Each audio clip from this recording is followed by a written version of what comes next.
Welcome and good morning students. अपन देख रहे थे सीए इंटर कॉस्टिंग। तो कॉस्टिंग का अपना बेसिक कॉस्ट कंसेप्ट शुरू हो चुका था। तो कॉस्टिंग मैंने किस तरीके से बोला था, कॉस्टिंग ये is nothing but accounts. Accounts और कॉस्टिंग सिमिलर है, कुछ कुछ छोटे मोटे उसमें चेंजेस है।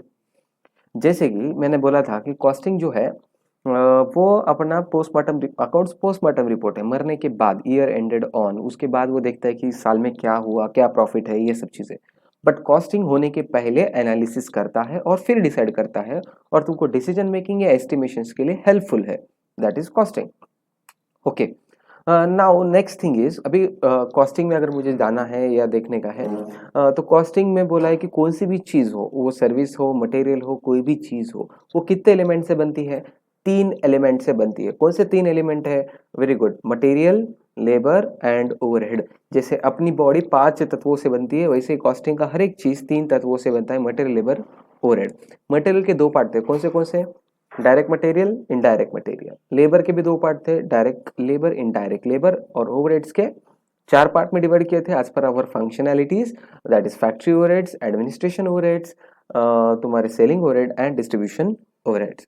तो ये 4 पार्ट में डिविजन देखा था, एक दो एग्जांपल्स भी देखे थे, तुमने भी सॉल्व किए और उस हिसाब से अपन ने देखा था, राइट। बट उसमें अंदर एक चीज मैंने जो कल बोली थी पर तुमने नहीं लिखी मेरे ख्याल से। कैसा? कि direct material, indirect material, direct labour, indirect labour.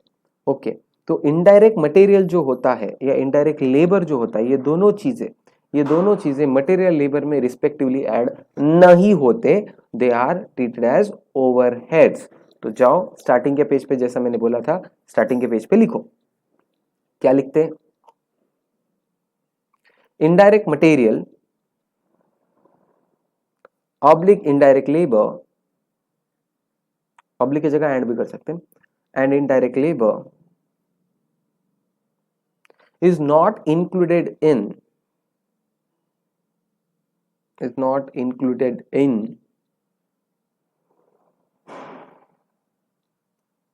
materials oblique labor, material oblique labor,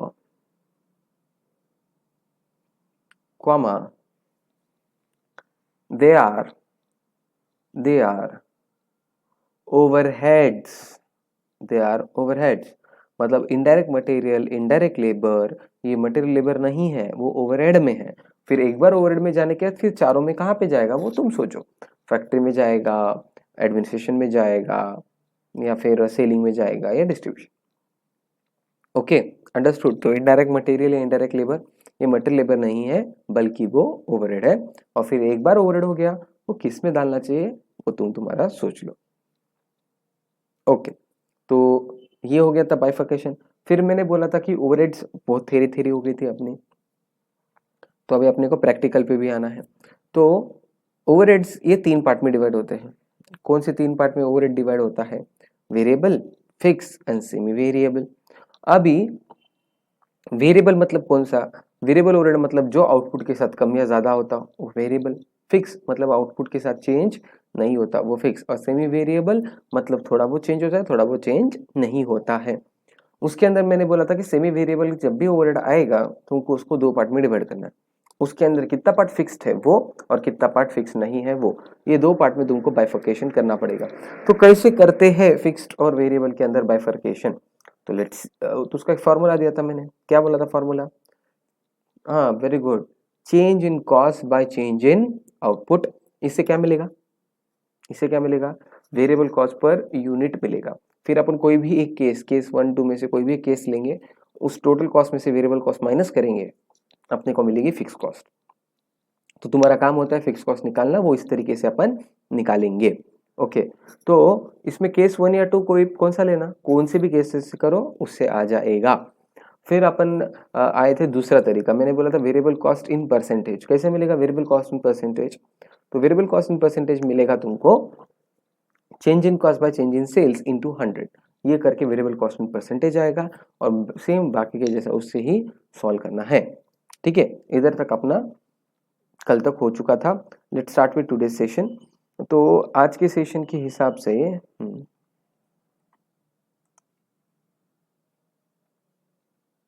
hmm,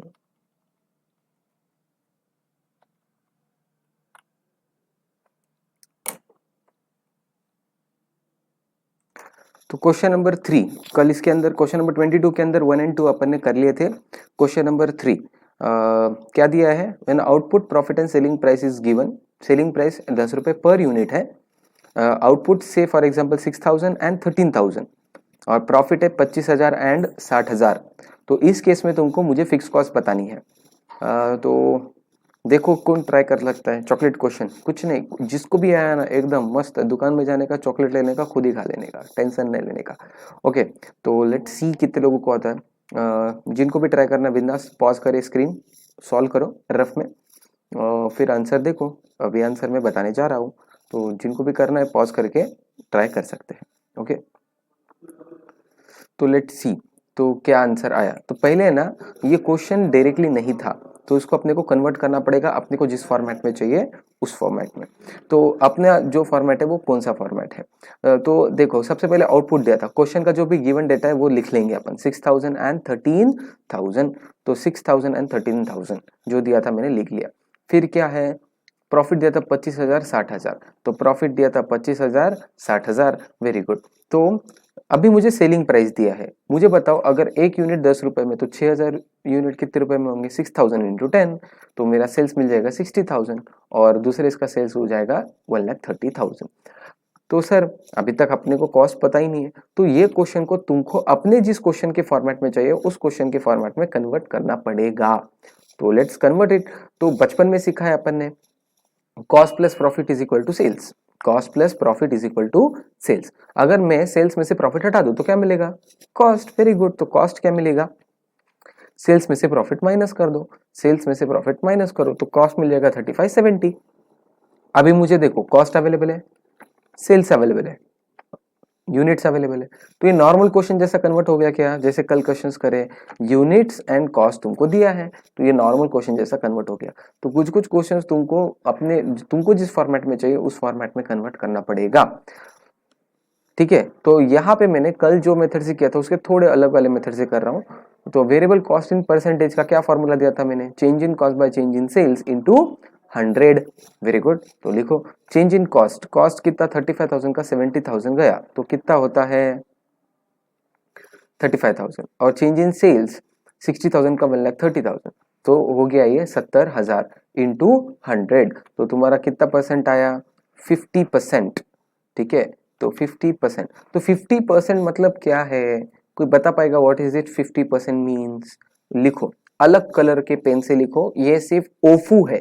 sir what is ओफू, ओफू इज ओनली फॉर अंडरस्टैंडिंग, तो तुम्हारे अंडरस्टैंडिंग के लिए है, क्या है, इफ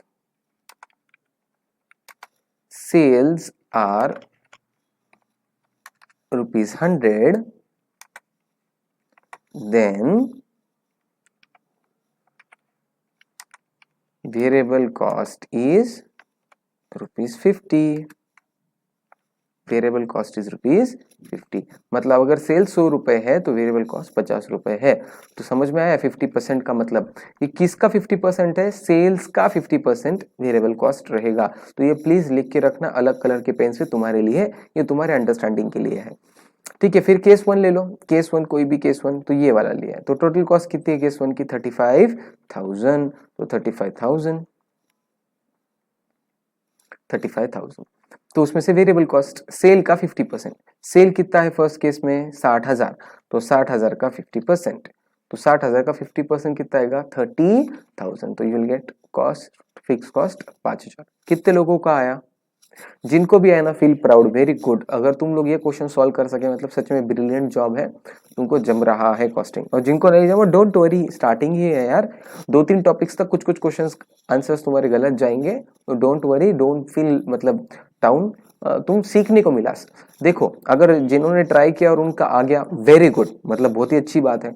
अगर किसी को ट्राई किया और नहीं आया तो कोई टेंशन लेने वाली बात नहीं है, you should feel proud, at least you have tried. जो ट्राई नहीं करता उसने रोना चाहिए, तुम ट्राई करे गलत गए तो क्या हुआ। हाँ, तो ये तुमने सोचना चाहिए कि समझ गया क्या, हाँ सर अभी हम मुझे समझ चुका है कि अभी क्या करना चाहिए। हाँ, अगर तुमको अभी समझ चुका है कि क्या करना है, वेरी गुड, फिर फेयर इनफ, कोई दिक्कत नहीं है, मतलब कहाँ पे भी कुछ भी प्रॉब्लम नहीं है। हाँ, नहीं समझ रहा है फिर क्या करो, तुम पॉज करके वापस से इसको देख सकते हो, ठीक है, तो 5000 तुम्हारा आया फिक्स कॉस्ट। अगर जिनका नहीं आया था उनको अभी क्वेश्चन नंबर 4 तो आना ही चाहिए। Question number 4 exactly similar. Selling price 12, output and profit. Output 4500 6125 and profit है 11950 19262.5। ठीक है, तो तुमको ये सब दिया था और सेलिंग प्राइस 12 दी थी। तो फटाफट ट्राई करो, पॉज करो स्क्रीन एंड फटाफट सॉल्व करना शुरू। और जिनका हो गया they can check the solutions. Please solution तुमने ट्राई करने के बाद ही देखो, वीडियो पॉज करो यार, करो पॉज। हाँ ठीक है, हो गया सॉल्व।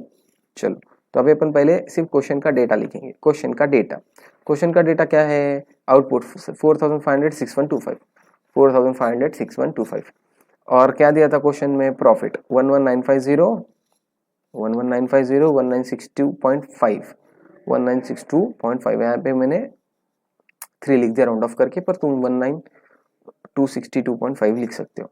ओके, सेलिंग प्राइस कितनी दी थी? 12 रुपीज। तो 4500 इंटू 12 कितना आया? 54,000 एंड 6125 इंटू 12 कितना आया? 73,500 73,500।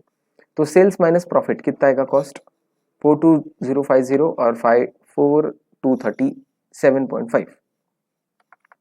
ठीक है, तो ये आएगा।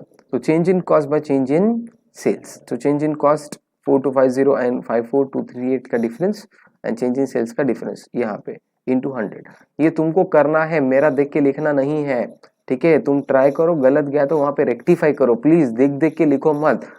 देख देख के अगर लिखेंगे तो कुछ नहीं, एग्जाम में चीटिंग अच्छे से कर पाएंगे, खुद से पेपर नहीं लिख पाएंगे। ट्राई करो, गलत गया तो क्या हुआ, क्यों प्रॉब्लम है? कट करो, वापस से देखो, वापस से लिखो। हाँ, पर सिर्फ सुन सुन के लिखना नहीं है। तो कितना आएगा? 62.5%। 62.5%। 62.5% का मतलब कोई बता पाएगा क्या है इसका मतलब? हाँ, वेरी गुड। अगर सेल्स 100 है, सेल्स अगर 100 है तो वेरिएबल कॉस्ट कितनी है? 62.5। तो केस 1 ले लो। केस 1 का कितना है सेल्स? Sorry, total cost 42050। तो वेरिएबल कॉस्ट सेल्स का 62.5, सेल्स है 54,000, इसका 62.5% 33750। Fix cost 8300। अभी गयो 8300। ये तो अभी ऑलमोस्ट बच्चों को आना चाहिए। देखो, थर्ड जेन्युइनली जिसको समझ गया उसको, फोर्थ तो आना चाहिए क्योंकि थर्ड और फोर्थ सेम है। ठीक है, okay. Moving to the next question, question number 5। हाँ, अभी ये भी ट्राई करो। क्वेश्चन नंबर 5, इसमें थोड़ा अलग क्या है कि प्रॉफिट की जगह लॉस है। Sales and profit, selling price 12 दी वाली है, सेल्स दिया है, प्रॉफिट दिया वाला है। तो इसके बेसिस पे सॉल्व करना है। सिंपल है। ठीक है, प्रॉफिट निगेटिव है, बाकी कुछ चेंज नहीं हो सकता है, मतलब 8000 लॉस है वो। ठीक है, तो ट्राई करो। ट्राई करने क्या आंसर आ रहा है, देखो क्या आ रहा है आंसर। अरे पॉज करो, सॉल्व करो, फिर मुझे बताओ। ऐसे अंदाजे थोड़ी गेस करेंगे। हो गया solve? Let's check the answer.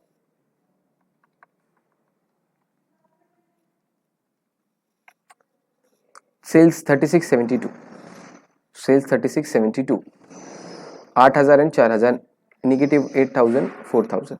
अभी मुझे सेलिंग प्राइस तो दी थी 12, तो मैं सेल्स को डिवाइड बाय 12 करके यूनिट्स निकाल सकता हूँ 3000 6000। अभी कॉस्ट देखो, मुझे कौन से भी केस में लॉस कब होता है, कौन से भी केस में लॉस कब होता है। अगर मैं 10 रुपए की चीज है, कॉस्ट है 10 रुपए की चीज कॉस्ट है 10, अगर उसको मैं 2 रुपए में सेल करूं, मतलब कॉस्ट से कम सेल करूं, तो क्या होगा? 8 रुपए का लॉस। समझ में आया? तो मतलब सेल्स में लॉस ऐड करो, सेल्स में लॉस ऐड करो, तुमको कॉस्ट मिल जाएगा। बराबर है ना? सेल्स 2 रुपया, कॉस्ट मतलब लॉस मेरा 8 रुपया। सेल्स 2 रुपए, लॉस 8 रुपए, कॉस्ट मिल गया 10 रुपया। तो सेल्स में ये लॉस ऐड करो, सेल्स 36 प्लस 8 करो, प्लस 8 करो, तो 44,000 कॉस्ट, मतलब 44,000 वाली चीज मैंने 36,000 में बेची, इसके वजह से मुझे लॉस हुआ 8,000। और यहाँ पे 72 ये सेल्स है, इसमें प्रॉफिट इंक्लूडेड है 4,000, उसमें से 4,000 मैंने प्रॉफिट माइनस कर दिया, तो मुझे कॉस्ट मिला 68,000। या तुम ऐसा भी सोच सकते हो कि 68,000 वाली चीज मैंने 72,000 में बेची, इसकी वजह से मुझे 4,000 का प्रॉफिट हुआ। अभी ये अपने नॉर्मल क्वेश्चन में कन्वर्ट हो चुका है। इसको चाहिए तो तुम change in cost by change in output से कर सकते हो, या फिर change in cost by change in sales से भी कर सकते हो, जैसी तुम्हारी इच्छा है उस फॉर्मेट में तुम कर सकते हो। ठीक है, तो चेंज इन कॉस्ट कितना 4468 तो 24,000। Change in sales 36 and 72 into 100 करो, कितना आता है देखो, तो आएगा तुमको 66.66%, तो 66.66%। ठीक है, तो 66.66% इसका मतलब क्या हो गया, अगर 100 रुपए का सेल्स है, अगर 100 रुपए का सेल्स है तो 66.66 रुपीज तुम्हारा कॉस्ट है। अगर सेल्स 100 रुपए का है तो कॉस्ट तुम्हारा 66.66% है। ठीक है, ओके। नाउ कौन सा भी केस ले लो, टोटल कॉस्ट है तुम्हारा 44,000। वेरिएबल कॉस्ट 36,000 इंटू 66.66%, 24,000, तो फिक्स कॉस्ट आएगा तुम्हारा 20,000। ये आया क्या, वेरी गुड। जिनका आया फील वेरी प्राउड, जिनको नहीं आया कोई प्रॉब्लम नहीं, सोल्यूशन तुम्हारे सामने है, तुम लिख सकते हो। ठीक है, जिनका ये आया पॉज करके लिख सकते हो, और जिनका आया क्वेश्चन नंबर 6 ट्राई करो, आया उनका तो आना ही चाहिए, जिनका नहीं आया भी क्वेश्चन नंबर 6 आना ही चाहिए। ठीक है, हो गया, तो लेट्स चेक द सोल्यूशन, फटाफट मैं बता देता हूँ।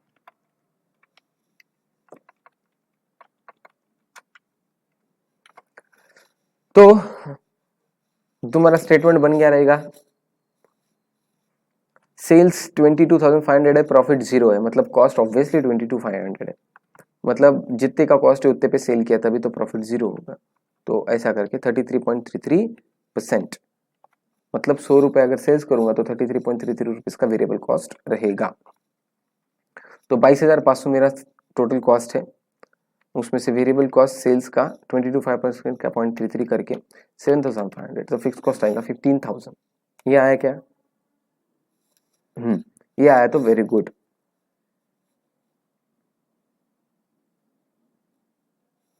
जैसे कि मैंने बोला था ये क्वेश्चंस तुमको ऐसे आने चाहिए।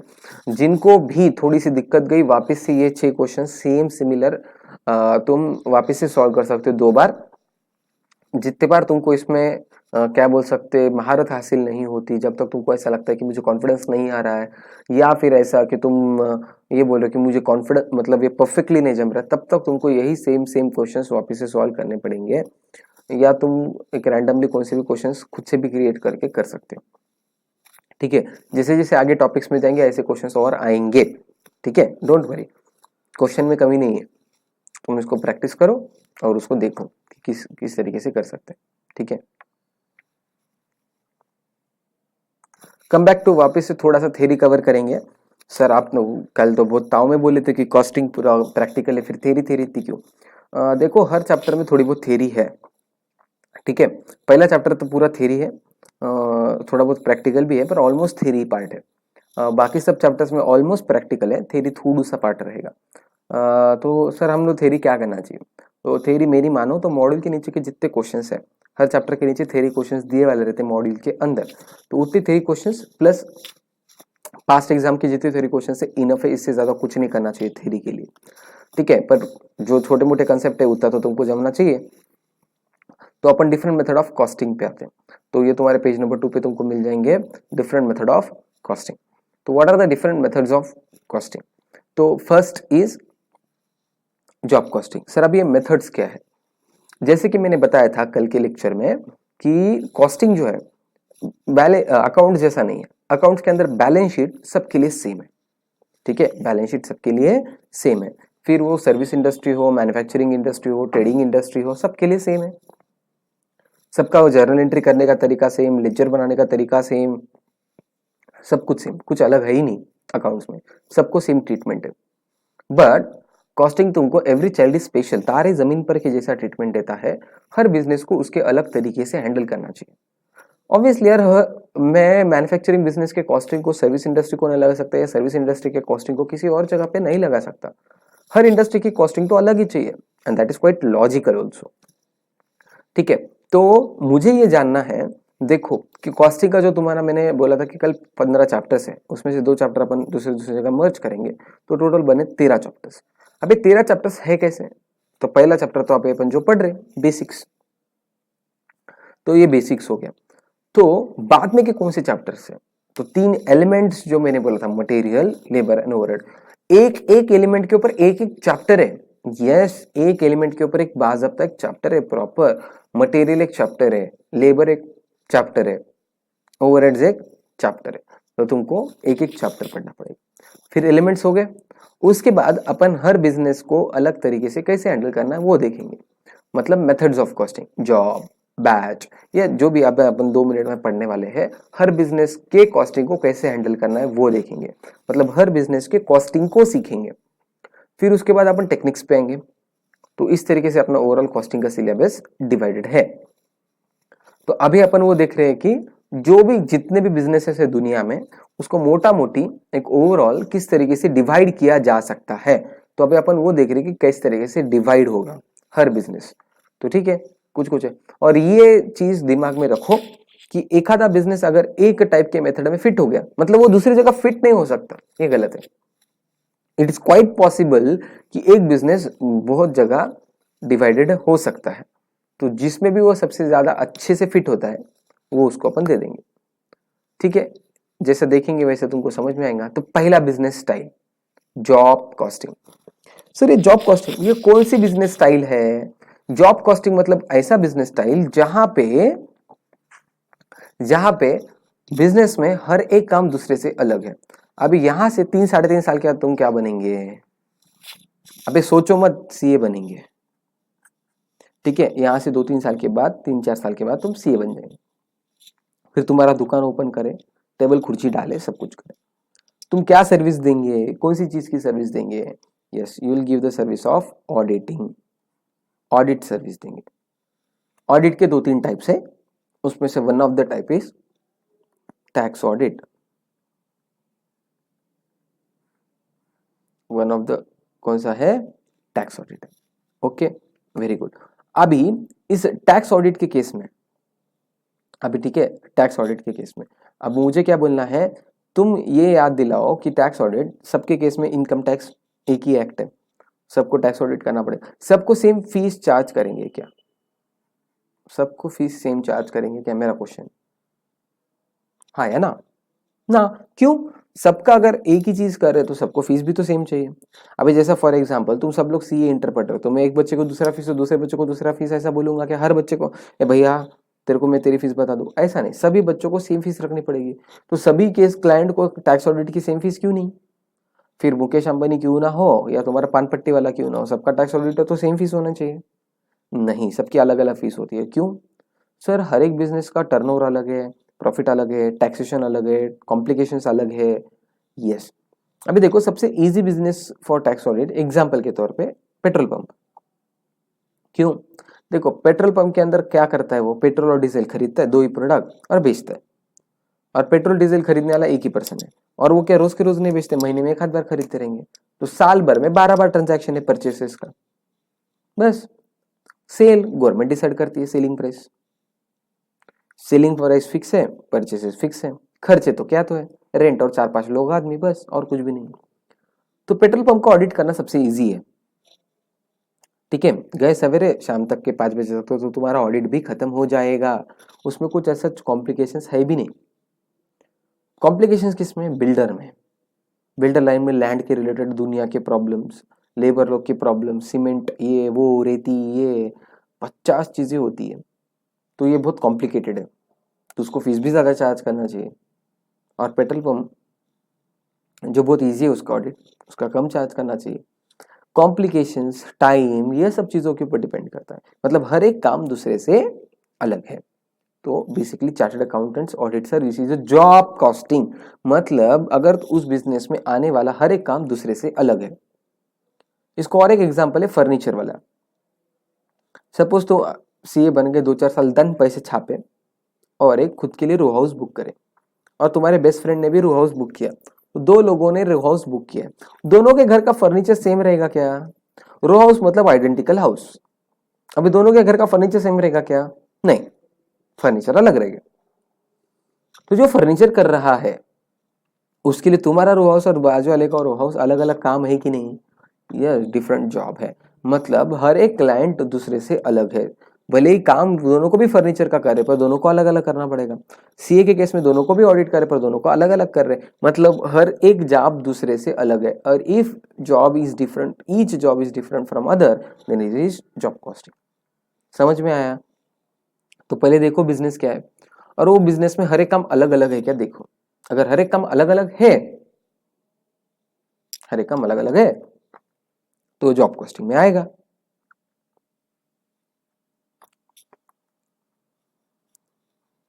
देखो, in this case each job is treated as distinct from the other. दूसरे जॉब से हर एक से डिफरेंट होगा, क्योंकि हर एक का कॉम्प्लिकेशंस अलग, टाइम अलग, खर्चा अलग, मटेरियल अलग, सब कुछ अलग। एग्जाम्पल के तौर पे जैसे अपन ने सीए का भी लिया, इवन फर्नीचर वाले का लिया, स्कूटर सर्विसिंग, मतलब यार मोटर व्हीकल, उसका सर्विसिंग करने की बात आ गई। अब ये मोटरसाइकिल सर्विस करनी है तो हर एक के केस में रिपेयर मेंटेनेंस अलग रहेगा, कौन से केस में क्या पार्ट खराब है, कौन से केस में क्या पार्ट खराब है, तुम कैसे क्या गेस कर सकते हो, राइट? तो सर्विसिंग, हर एक का काम अलग।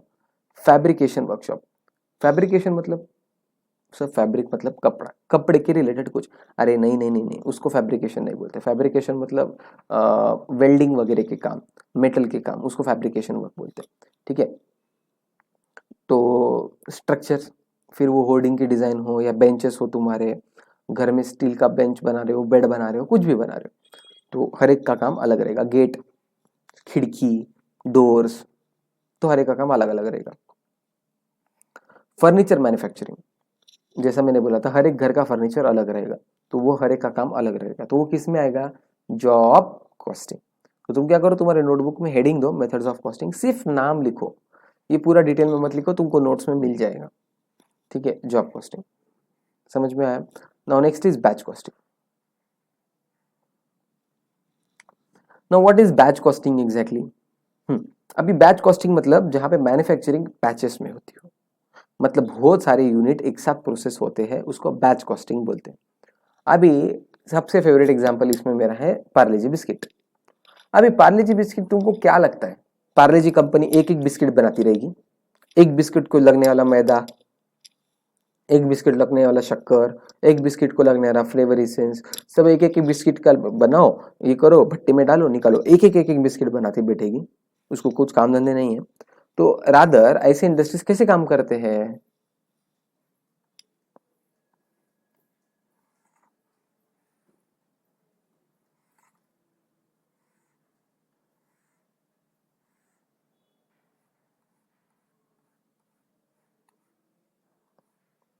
तो वो लोग एक डो बनाते हैं,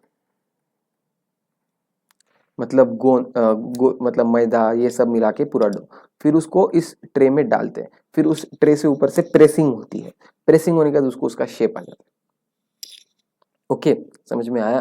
तो बेसिकली तुमको एक बिस्किट एट अ टाइम की जगह वो 1000 बिस्किट एक ट्रे में बनाते रहेंगे, ऐसे 5-6 ट्रे एक साथ ओवन में डालते रहेंगे, तो 10-10 हजार बिस्किट एक साथ बनते रहेंगे इन लोग के। एक एक बिस्किट नहीं बनाएंगे वो लोग, ऐसा ट्रे बनाएंगे, एक ट्रे के अंदर 1000, ऐसे 5-6 ट्रे, फिर वो एक साथ डालते रहेंगे, और उसका मतलब ये 5-10 हजार बिस्किट के लिए एक साथ उन्होंने ओवन में डाला, एक साथ उनको ट्रे में डाला, एक साथ उसको शेप दिया, एक साथ उनका डो बनाया, तो सब एक बिस्किट का एक साथ होने की जगह बहुत सारे बच्चों का एक साथ हो रहा है, ये बहुत सारे बिस्किट का एक साथ हो रहा है, तो उसको बैच कॉस्टिंग। इवन तुम्हारा क्लास 11th की बैच, 12th की बैच, सी इंटर की बैच, अबे इसमें मैं एक एक बच्चे को पढ़ाऊंगा नहीं, तो सबको सी एंटर पढ़ना है, सब लोग एक साथ बैठो, मैं एक साथ पढ़ाऊंगा, और सबको एक साथ पढ़ाने के लिए उनको मैंने नाम दिया बैच, क्योंकि मैं सबको एक साथ प्रोसेसिंग कर रहा हूँ। तो यहाँ पे भी 5000 बिस्किट या 1000 बिस्किट को एक साथ प्रोसेस कर रहा हूँ, इसके लिए इसको बैच कॉस्टिंग बोला जाता है। बैच कॉस्टिंग मतलब एक के जगह बहुत सारे यूनिट्स को एक साथ ट्रीटमेंट देना, फिर वो रॉ मटेरियल हो, लेबर हो, ओवरहेड हो, कुछ भी हो, हर एक चीज को टाइम देके मतलब एक साथ प्रोसेसिंग करना, दैट इज मोर इंपॉर्टेंट, तो दैट इज बैच कॉस्टिंग। समझ में आया? इसका बेस्ट एग्जांपल अगर मुझे देना है, कॉस्मेटिक्स। तुम देखो तुम्हारे घर पे जितने भी क्रीम्स वगैरह या मेडिसिन है, उसके ऊपर बैच नंबर लिखा रहेगा, ठीक है? क्यों ऐसा? क्योंकि अगर एक आधी भी मेडिसिन एक आधे बैच में से, वो क्या करते हैं, हर एक बैच में से एक मेडिसिन टेस्टिंग करते, अगर वो खराब रही तो पूरी बैच खराब है, सही है ना? क्योंकि एक साथ सब ट्रीटमेंट दिए, एक आधा प्रोडक्ट खराब है तो सभी खराब हो जाएंगे, उनको बैच नंबर देना बहुत जरूरी है। जाके टेस्ट करो, आज जाके तुम तुम्हारे टूथपेस्ट की वहां पे चेक कर सकते हो, तुमको बैच नंबर मिलेगा, इवन तुम्हारी क्रीम्स वगैरह कुछ है तो वहाँ पे भी बैच नंबर मिलेगा, इवन बिस्किट्स के ऊपर भी, क्योंकि वो एक साथ प्रोसेसिंग करते हैं। इसका एक हिस्ट्री में बहुत बड़ा एग्जाम्पल भी है। नोकिया एक नामक कंपनी थी, मोबाइल कंपनी है नोकिया। तो उन्होंने ना BL4C एक बैटरी बनाई थी। पहले मोबाइल के अंदर बैटरीज है ना रिमूवेबल होती थी। तो ये बैटरी के बारे में खासियत थी, कभी भी कहाँ पे भी ये दिवाली बनाती थी। मतलब चार्जिंग का लगाओ, छोटी दिवाली घर पे डुम डुम फटती थी। वो बैटरी प्रॉपर ओवर हीट होने के बाद चार्जिंग के जैसे फट जाती थी, स्पोर्ट होता था। तो पूरे वर्ल्ड में कंपनी ने एडवर्टाइज करा ये हमारे BL4C जो बैटरी है उसका एक सीरीज है, वो खराब बैटरी है, तुम हमको सबमिट करो, हम तुमको नहीं भेज देंगे। ये एक साथ प्रोसेस करने की वजह से हुआ। अगर एक भी बैटरी खराब है मतलब सभी बैटरीज खराब है। समझ में आया? हाँ, तो ये है बैच कॉस्टिंग। बैच कॉस्टिंग मतलब एक साथ बहुत सारी चीजें एट अ टाइम प्रोसेस करना। It is a variation of job costing. A batch cost is considered each batch, हर एक बैच के लिए अलग अलग। जैसे कि एग्जांपल, जैसे अभी अपन ने भी बोला था, फार्मास्यूटिकल कंपनीज मेडिसिन एक साथ बनाएंगे, वो टूथपेस्ट एक साथ फिलअप करेंगे, स्पेयर पार्ट्स, बहुत सारे साइकिल, मोटरसाइकिल, कार, इन सब के स्पेयर पार्ट एक साथ बनते हैं, बराबर ना? एक एक, एक थोड़ी बनाएंगे इंजन, एक साथ डोर बनाएंगे, एक साथ हेडलाइट्स बनाएंगे। तो इसका बैच के फॉर्मेट में काम होता है। तो तुम फिलहाल ये समझो कि कौन सा टाइप का बिजनेस है और किसमें बाइफरकेट हो रहा है। एक था जॉब कॉस्टिंग और दूसरा है बैच कॉस्टिंग। ओके ओके, तो नेक्स्ट कॉन्ट्रैक्ट कॉस्टिंग।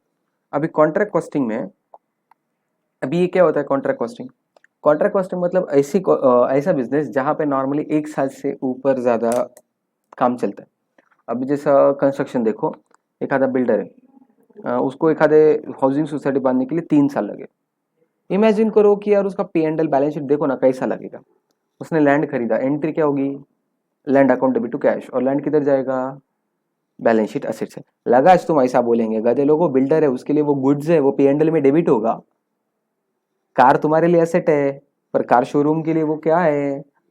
गुड्स है। तो उसी हिसाब से बिल्डर के लिए लैंड गुड्स है, तो वो P&L में डेबिट। फिर उसने ईट, रेती वगैरह, सलिया वगैरह ये सब खरीदा, ये सब भी डेबिट। अभी जब तक हाउसिंग कॉम्प्लेक्स कंस्ट्रक्ट नहीं होगा, सेल नहीं होगा, तो पहले साल डेबिट पूरा लॉस, दूसरे साल डेबिट पूरा लॉस, थर्ड ईयर में सिर्फ सेल और कुछ काम ही नहीं, बहुत छोटा मोटा काम, प्रॉफिट ही प्रॉफिट। कुछ गलत नहीं लग रहा है तुमको? तीसरे साल में प्रॉफिट हुआ क्योंकि पहले 2 साल ने काम किया। तो ये सब कहाँ ना कहाँ पे तो गलत हो रहा है सर। हाँ, तो 3 साल, तीसरे साल होने वाला प्रॉफिट पहले 2 साल में कैसे डिस्ट्रीब्यूट करना? या फिर जहां पे कॉन्ट्रैक्ट बेसिस पे काम हो रहा है, लंबे चौड़े ड्यूरेशन का, हर एक कॉन्ट्रैक्ट दूसरे कॉन्ट्रैक्ट से अलग है और लंबे ड्यूरेशन का है, उसको किस तरीके से करना चाहिए, वो सब कॉन्ट्रैक्ट कॉस्टिंग में आता है। ठीक है ना? क्योंकि जनरली कोई भी हो, रोड हो, डैम हो, बिल्डिंग हो, शॉपिंग कॉम्प्लेक्स हो, मॉल हो, फ्लाईओवर हो, ये सब बांधने के लिए बहुत टाइम लगता है। या ऐसा कुछ 1-2 महीने में, 5-6 महीने में होने वाले काम नहीं है। जनरली वो 1 साल को एक्सीड करते हैं। तो जो 1 साल से ऊपर ज्यादा जाते हैं, ऐसे कामों के लिए कॉन्ट्रैक्ट कॉस्टिंग इन्वेंट किया गया। कॉन्ट्रैक्ट कॉस्टिंग मतलब सिंपली तुम ऐसा पकड़ो, सिविल वर्क, कंस्ट्रक्शन ही दिमाग में रखो, ये, और जिसको 1 साल से ज्यादा लगता है, मोर देन अ ईयर, 1 साल से ज्यादा लगता है। जैसे कि construction of bridge, bridge construction करना है, फ्लाईओवर कंस्ट्रक्ट करना है, dams, water dams, housing complex, society, या रोड, रोड का कंस्ट्रक्शन करना है। तो ये सबको जनरली 1 साल के ऊपर टाइम लगता है। और जो कंस्ट्रक्शन की रिलेटेड है, तुम्हारे मन में सिर्फ कंस्ट्रक्शन रखो फिलहाल के लिए, तो वो कॉन्ट्रैक्ट कॉस्टिंग में आएगा। समझ में आया? ओके। फिर आता है प्रोसेस कॉस्टिंग या ऑपरेशन कॉस्टिंग। ऑपरेशन है, ऑपरेटिंग नहीं, ठीक है? ऑपरेटिंग इधर आएगा, ऑपरेशन ऊपर आएगा। तो प्रोसेस कॉस्टिंग, सर ये क्या है? अभी प्रोसेस कॉस्टिंग ध्यान में रखो, ये जनरली मैन्युफैक्चरिंग पकड़ो। मैन्युफैक्चरिंग के केस में जहाँ कहीं पे भी मैन्युफैक्चरिंग अलग अलग पार्ट्स में डिवाइड कर सकते हो, प्रोसेसेस में डिवाइड कर सकते हो।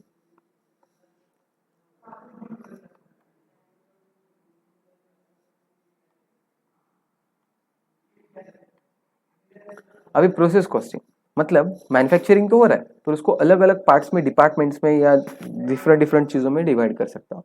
जैसे कि एक एग्जांपल ले रहा हूं, मेरा फेवरेट वाला कोका कोला। ठीक है, अभी कोका कोला, अभी ये क्या है सर, अभी देखो उसमें अलग अलग प्रोसेस में डिवाइड कर सकते हैं। सबसे पहले कोका कोला बनाने के लिए क्या चाहिए, पानी, तो वो क्या लेगा, गंदा पानी, और उसको किस में कन्वर्ट करेगा, अच्छे पानी में। ठीक है, तो ये हो गया प्रोसेस 1, प्यूरिफिकेशन। प्यूरिफिकेशन प्रोसेस, जहां पे गंदा पानी अच्छा पानी हो रहा है। फिर प्रोसेस 2, अच्छा पानी सोडा पानी में कन्वर्ट हो रहा है, अच्छा पानी सोडा पानी में कन्वर्ट हो रहा है, वो है प्रोसेस 2। फिर प्रोसेस 3, सोडा पानी मतलब क्या हो गया, कार्बोनाइजेशन प्रोसेस उसको बोलते हैं।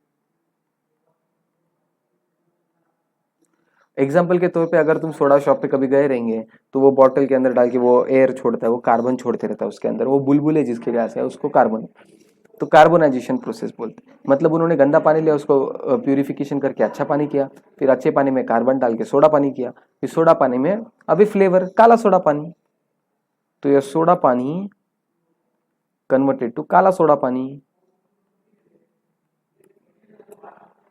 अब इसको बोलते फ्लेवर प्रोसेस। ओके, इसको बोलते फ्लेवर प्रोसेसिंग। अभी फोर्थ, इसको बॉटल पानी में डालो, पैकिंग करना पड़ेगा ना, पैकिंग प्रोसेस।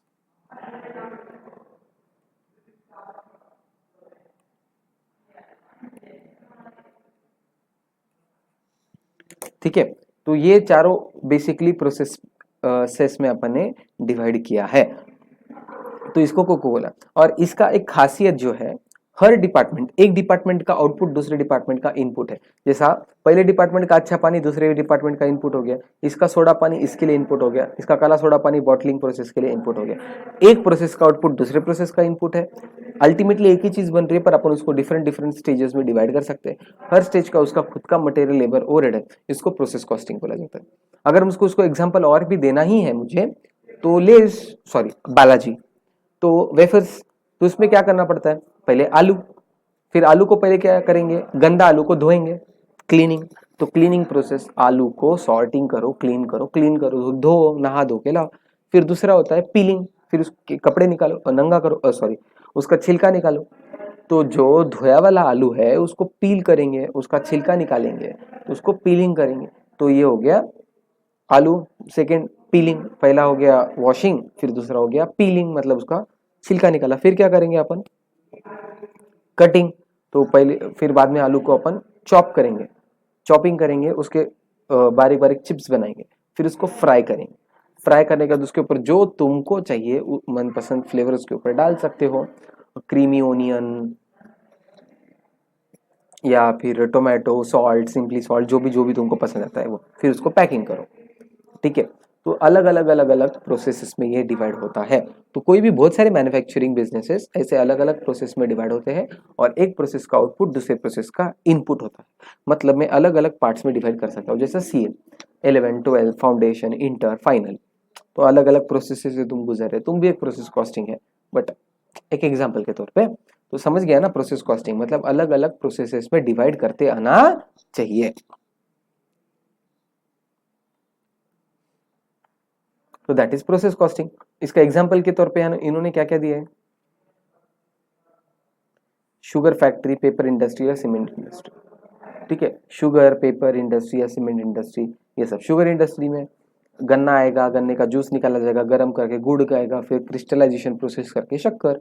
पेपर इंडस्ट्री में पेड़ काटो, फिर पेड़ काटने के बाद उसको कुछ तो करो और पेपर में कन्वर्ट करो। सीमेंट इंडस्ट्री, तो ये सब प्रोसेस कॉस्टिंग में आते हैं। ओके, यूनिट, सिंगल और आउटपुट कॉस्टिंग, ये मतलब दिन रात एक ही आउटपुट बन रहा है उस काम में, दिन रात एक ही कंपनी, मतलब दिन रात उसमें एक ही प्रोडक्ट बन रहा है, उसको सिंगल आउटपुट कॉस्टिंग बोला जाता है। कोल माइनिंग, उसमें से माइन करके कोल ही निकल रहा है। स्टील इंडस्ट्री में दिन रात स्टील ही बन रहा है। ठीक है, इलेक्ट्रिसिटी, दिन रात वो इलेक्ट्रिसिटी ही मैन्युफैक्चरिंग कर रही है। जैसे नांदेड़ के बाजू में अपना एक इलेक्ट्रिसिटी प्लांट है, क्या बोलते हैं यार उसको, परली वैजनाथ, तो परली के पास, तो वहां पे इलेक्ट्रिसिटी थर्मल पावर प्लांट है, तो इलेक्ट्रिसिटी मतलब दिन रात एक ही यूनिट कंटिन्यूस सेम प्रोसेस में बनते जा रहा है, उसको यूनिट प्रोसेस कॉस्टिंग बोला जाता है। ठीक है, unit oblique single oblique output costing, मतलब एक ही प्रोडक्ट बहुत बन रहा है। न्यूज़पेपर, न्यूज़पेपर में क्या होता है, दिन रात सिर्फ प्रिंटिंग ही होता है, पेपर ही तो छप, हाँ भले उसके अंदर खबरें अलग छपती हो पर प्रोसेस तो सेम है ना, पेपर लो, इंक लो, छापो, हो गया। तो बेसिकली वो प्रिंटिंग का काम कर रहा है दिन रात एक ही। इलेक्ट्रिसिटी जनरेशन, दिन रात इलेक्ट्रिसिटी, कोयला निकाल रहा है, एक ही प्रोडक्ट दिन रात सेम काम। समझ गया? Okay. Next is operating costing. Operating costing मतलब बेसिकली तुम इसको तुम्हारे भाषा में सर्विस कॉस्टिंग भी लिख सकते हो। अगर ओल्ड सिलेबस के कहाँ पे बुक्स रेफर करेंगे तो तुमको सर्विस कॉस्टिंग हेडिंग भी दिख सकता है। ओके, सर्विस कॉस्टिंग मतलब जहाँ पे सर्विस इंडस्ट्री है। अभी सर्विस इंडस्ट्री की खासियत क्या होती है, जो तुम्हारे एचएम के अंदर थी, anybody, HM harmonic mean CA foundation में हुआ था, तो कब यूज करते सर, स्पीड के टाइम पे। क्यों क्यों क्यों मैंने बोला था, क्योंकि वो कॉम्पोजिट यूनिट यूज करता है। स्पीड कैसे काउंट करते हैं, किलोमीटर पर आवर, मतलब 2 यूनिट आए क्या, किलोमीटर एक यूनिट आया, आर एक यूनिट आया, मतलब 2 यूनिट जब एक साथ आते हैं, 2 यूनिट जब एक साथ आते हैं तब उसको कंपोजिट यूनिट बोला जाता है। तो कंपोजिट यूनिट कौन से केस में होता है, हर सर्विस इंडस्ट्री में कंपोजिट यूनिट होता है। जहां जहां पे सर्विस इंडस्ट्री वहां वहां पे कंपोजिट यूनिट, जहां जहां पे कंपोजिट यूनिट वहां वहां पे ऑपरेटिंग कॉस्टिंग। जैसे कि ट्रांसपोर्टेशन, अगर मैं ट्रांसपोर्ट वाले के पास गया और उसको बोला कि भाई मुझे एक चीज मुंबई भेजनी, कितने रुपए, उसने बोला 20 रुपए, ठीक है ये सोफा भेज दो। साइज या वेट देख के भी ट्रांसपोर्टेशन के चार्जेस लगते हैं। फिर वो बोलता है कि सोफा भेजने के तुमको लगेंगे 5,000, तो मैं बोला ठीक है अमेरिका भेज दो। नहीं भाई, डिस्टेंस भी तो मैटर करता है, तो distance and size does matter, दो चीजें।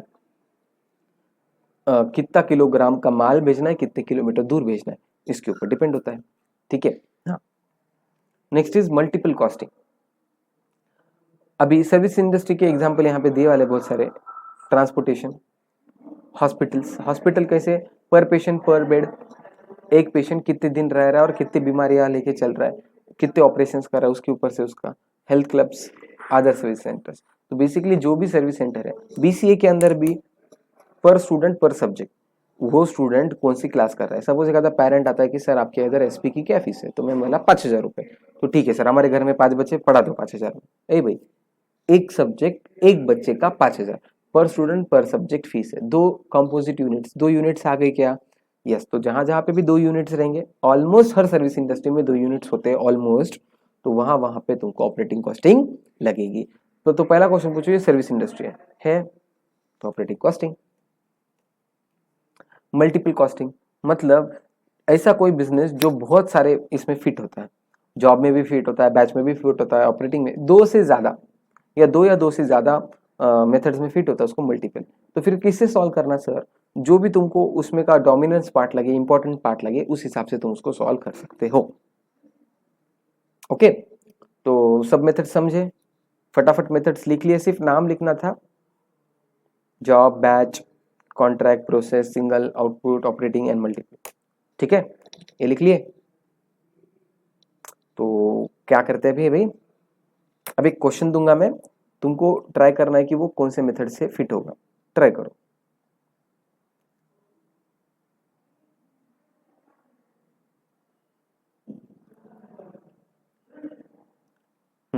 अभी यहाँ पे बिजनेसेस दिए वाले तुमको, क्वेश्चन नंबर 21 कौन से मेथड में फिट होता है वो देखो तुम। क्वेश्चन नंबर 21 कौन से मेथड में फिट होगा वो तुम देखो। पॉज करो और फटाफट आंसर्स लिखो, और आंसर्स लिख के होगे तभी पॉज हटाना, चीटिंग नहीं। हो गया?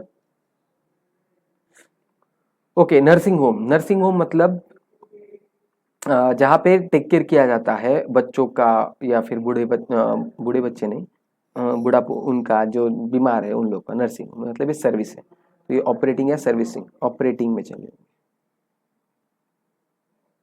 उसको सर्विस कॉस्टिंग भी बोल सकते हैं। गुड्स ट्रांसपोर्ट अभी अगेन ऑपरेटिंग में चले जाएगा। स्टील इंडस्ट्री, दिन रात स्टील बन रहा है तो ये सिंगल, आउटपुट। कोल, सिंगल। बाइसिकल, नॉर्मली बाइसिकल कैसा है, अलग अलग बैचेस में बनते हैं उसके पार्ट्स, फिर असेंबल होते हैं, ठीक है।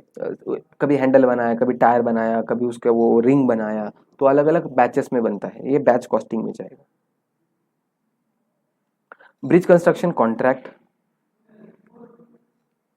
इंटीरियर डेकोरेटर, इंटीरियर डेकोरेटर मतलब घर कैसा अंदर से दिखना चाहिए, हर एक का घर दूसरे से अलग होता है, वो जॉब कॉस्टिंग में जाएगा। एडवर्टाइजिंग, अगेन हर एक की एडवर्टाइजिंग अलग अलग तरीके से की जाती है, तो ये भी जॉब कॉस्टिंग में चले जाएगा। रेडीमेड फर्नीचर, ये बैच में, क्योंकि रेडीमेड है। देखो अगर हर एक के घर का फर्नीचर अलग होता है वो जॉब में जाएगा, पर रेडीमेड है मतलब टेबल कुर्सियां सब सेम टू सेम बन रहे, तो वो बैच कॉस्टिंग में चले जाएगा। शुगर फैक्ट्री प्रोसेस, ठीक है। तो ये तुम्हारे आंसर्स आने चाहिए, जिनके भी आगे वेरी गुड, जिनके नहीं आए तुम करेक्शंस करके लिख सकते हो, कोई प्रॉब्लम नहीं है। ओके, तो इतना तो अभी कल अपन क्वेश्चंस करेंगे। तो बैलेंस शीट जो है, कॉस्टिंग ऐसा ही है, अकाउंट्स में बैलेंस शीट तुम 4-5 चैप्टर्स के बाद देखे रहेंगे, यहाँ पे तुम पहले ही देखेंगे। ओके, तो बैलेंस शीट अपने फर्स्ट चैप्टर में पढ़नी है, अभी मैं बैलेंस शीट बता रहा हूँ। बैलेंस शीट तुमको दिन रात कभी भी मारा कूटा तब भी तुमको आनी चाहिए, ठीक है। तो रट हो जाओ, तो टेंशन मतलब इतना आराम से याद रख सकते हो। एक दो क्वेश्चन जब करेंगे जब तक तो तुमको याद हो ही जाएगी। स्टिल आज अपन उसको एक्सप्लेनेशन देख रहे, कल के सेशन में अपन उसके क्वेश्चंस भी सॉल्व करना शुरू कर देंगे। आज सिर्फ देखो समझो, लिखो भी मत, कल लिखो आराम से, कल लिखने को टाइम भी दूंगा, ठीक है। जो वीडियो देख के कर रहे वो तो लिख भी सकते हैं जैसे ही पॉज पॉज करके, ठीक है। तो सिर्फ समझ लो कि बैलेंस शीट कैसी है। जैसे अकाउंट्स के अंदर जब बैलेंस शीट होती है तो उसका हेडिंग क्या करते हैं, बैलेंस शीट एज ऑन, तो वैसे इसका बैलेंस शीट का हेडिंग है number of unit produced, number of unit sold, कितने प्रोड्यूस करे कितने सेल करे, और हेडिंग कॉस्ट शीट ऐसा लिखना जरूरी है, कॉस्ट शीट फिर ऐसा particulars and 2 column cost cost, ये उसका फॉर्मेट हो गया। ओके, ठीक है। जैसा तुम सब टोटल करते हो या मेन टोटल करते हो, वैसा ही ये वाले कॉस्ट के अंदर सिर्फ मेन टोटल्स आएंगे, सब टोटल, बाकी सब चिल्लर यहाँ पे आने चाहिए, ठीक है। तो अभी कैसा, तो सबसे पहले तो कॉस्ट शीट अगर तुमको याद रखनी है तो जैसा मैंने ओवरहेड्स का बताया था ना टाइप्स, तो वैसा इमेजिन करो कि एक आदि मैन्युफैक्चरिंग इंडस्ट्री, इमेजिन करो कि तुम एक मैन्युफैक्चरिंग इंडस्ट्री में खड़े हो, तो वहां से स्टार्टिंग से लेके एंड तक तुमको काम करना है, स्टार्टिंग से लेके एंड तक कस्टमर तक पहुंचाना है, तो वो रॉ मटेरियल से लेके कस्टमर तक जाने के तक के हर एक चीज से सफर करना है, तो वो चीज तुमको कॉस्ट शीट के फॉर्मेट में दिखेगी, ठीक है। तो सबसे पहले कोई भी चीज बनाने के लिए क्या लगेगा, मटेरियल, तो यहाँ पे भी लिखेंगे अपन material. But very most important thing is, जहां जो सब लोग भूल जाते हैं, कंज्यूम्ड, ठीक है। कंज्यूम, अभी कंज्यूम्ड क्या है, कंज्यूम्ड क्या है, कंज्यूम्ड देखो, कंज्यूम्ड मतलब अकाउंट्स में तुम परचेसेस लेते हो, यहाँ पे purchases are not important, consumed are important. Cost of goods निकालेंगे अकाउंट्स में, वैसा ही यहाँ पे कंज्यूम निकालते हैं। ये याद रखो कि मैंने 10,000 चीजें खरीदी पर उसमें से सिर्फ 2,000 यूज करी, तो कॉस्टिंग बोलता है जितना यूज करा वही कॉस्ट है, जो यूज नहीं करा वो कॉस्ट नहीं है। अकाउंट्स उल्टा है, अकाउंट्स बोलता है परचेसेस खत्म, तो वो बोलता है नहीं भाई हमको कंजम्पशन फिगर लेनी है कॉस्ट शीट में, तो लो। तो कंज्यूम फिगर कैसे निकालते, वेरी गुड, हमेशा जब भी याद करेंगे सिर्फ मटेरियल नहीं बोलना, मटेरियल कंज्यूम्ड यूज करना, कॉस्टिंग में कभी भी कंजम्पशन यूज किया जाता है, परचेसेस नहीं। तो कंजम्पशन कैसे निकालना, opening stock add purchases less closing stock, opening stock plus purchases minus closing stock करके तुमको मिलेगा मटेरियल। तो 3 बेसिक एलिमेंट है, मटेरियल लेबर ओवरहेड, तो मटेरियल तो ले लिया मैंने, ठीक है, इसका जो भी फिगर आएगा यहाँ पे ले लिया मैंने। Add direct employ cost that is labour cost, तो मटेरियल प्लस लेबर, लेबर। तो डायरेक्ट एक्सपेंसेस, ये चीज मैंने कल बोलने की कोशिश की थी कि बाद में आएगा कॉस्ट शीट में। तो रॉयल्टीज अपन ने एग्जांपल लिया था जो कि डायरेक्टली मैन्युफैक्चरिंग रिलेटेड से कंसर्न्ड है या मैं को रिलेट कर सकता हूँ, वो मेरे डायरेक्ट एक्सपेंसेस है, तो ठीक है। तो वो डायरेक्ट एक्सपेंसेस में आएगा, तो material labour and direct expenses इनको मिला के बनेगा मुझे prime cost,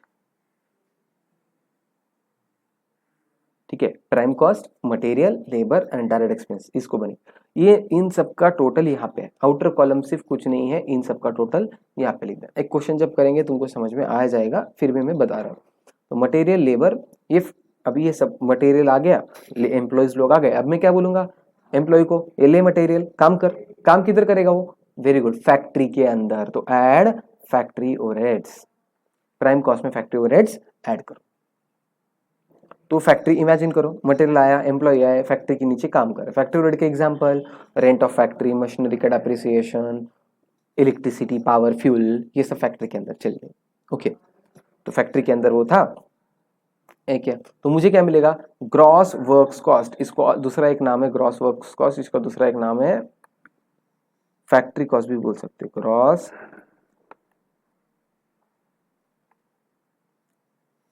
factory cost, gross factory cost भी इसको तुम लिख सकते हो। ठीक है, अभी फैक्ट्री में क्या होता है, दिन रात काम चलते रहता है, काम कंप्लीट कर बगैर कोई घर को नहीं जाएगा, ऐसा कुछ होता है क्या, नहीं, जैसे अपना ये चैप्टर खत्म हो रहा है क्या, 2-3 दिन से तो पढ़ा रही है अपन, हाँ, तो वैसे ही फैक्ट्री के अंदर कुछ काम चलते रहता है, कुछ पेंडिंग होता है, जो पेंडिंग काम होता है उसको बोलते हैं WIP। What is WIP, work in progress, work in progress. तो मुझे ये जानना है कि कितना काम कंप्लीट है, तो जो इनकम्प्लीट काम है वो हटा दो, इनकम्प्लीट काम को हटा दो तो ऑब्वियसली क्या बचेगा, कंप्लीट काम, तो लेस क्लोजिंग WIP, वैसे ऐड ओपनिंग WIP करो, लेस क्लोजिंग WIP करो। तो क्लोजिंग WIP मतलब मुझे क्या बोलना है कि भाई जो आधा अधूरा काम है वो हटाओ, मतलब मेरे ये जानना है कि कितना पूरा काम हुआ है, तो मुझे मिलेगा फैक्ट्री कॉस्ट या वर्क्स कॉस्ट, इसको नेट फैक्ट्री कॉस्ट भी बोला जाता है, इसको क्या बोलते हैं, नेट फैक्ट्री कॉस्ट। पूरे पूरे कितने यूनिट्स बने, यहाँ पे थे आधे अधूरे भी मिला के, और यहाँ पे मुझे समझ गए कि कितने यूनिट्स पूरे बने, आधे अधूरे नहीं, पूरे कंप्लीट यूनिट्स कितने, इतने। ठीक है, अभी इसके अंदर मुझे सोचना पड़ेगा इसका क्या प्राइसिंग होना चाहिए, पैकिंग कैसी होनी चाहिए, ये सब डिसीजंस कहाँ पे होते हैं, ये ऑफिसेस में होते हैं। तो add administration overheads related to production, sir कौन से होते हैं रिलेटेड टू प्रोडक्शन, जब एग्जामिनर खुद क्वेश्चन में लिख के देगा कि एडमिनिस्ट्रेशन प्रोडक्शन, एडमिनिस्ट्रेशन प्रोडक्शन, तभी ये है। ठीक है, तो ये बेसिकली सोचो कि ऑफिस वाले सोच रहे कि इसका लेबलिंग क्या होगा, क्या प्राइसिंग होगा, ये सब चीजें, बहुत सारे बाकी चीजें हैं, वो सब तुम फिलहाल की 2 मिनट के लिए छोड़ दो, इतना याद रखो कि एडमिनिस्ट्रेशन प्रोडक्शन, तो तुमको क्या मिलेगा, कॉस्ट ऑफ प्रोडक्शन। अल्टीमेटली मुझे समझ गया कि ये यूनिट बना कितने में, कॉस्ट ऑफ प्रोडक्शन, इतना माल बना फाइनली उसके प्राइस के साथ मेरे पास वो रेडी है, कॉस्ट ऑफ प्रोडक्शन। ये फैक्ट्री के बाहर आ गया, ऑफिस के बाहर भी आ गया, अब मैं क्या करूंगा, उसको बेचूंगा। तो मुझे ये जानना है कि कितने माल बेचा गया, ये तो बना था ना, प्रोडक्शन हुआ है, इतना माल मैंने बनाया, बेचा कितना, उसमें से क्लोजिंग स्टॉक माइनस, जितना बना उसमें से closing stock minus, less closing stock, add opening stock, तो मुझे मिलेगा कितना माल मैंने बेचा, कॉस्ट ऑफ गुड्स सोल्ड, जो तुम अकाउंट्स में करते थे वो यहाँ पे आया, कॉस्ट ऑफ गुड्स सोल्ड, कितना माल बना उसमें से मैंने कितना माल नहीं बेचा, गोडाउन में जितना है, लेस क्लोजिंग स्टॉक किया, तो मुझे कितना माल बेचा गया वो समझा, तो कॉस्ट ऑफ गुड्स सोल्ड, इतने रुपए का माल मैंने बेचा।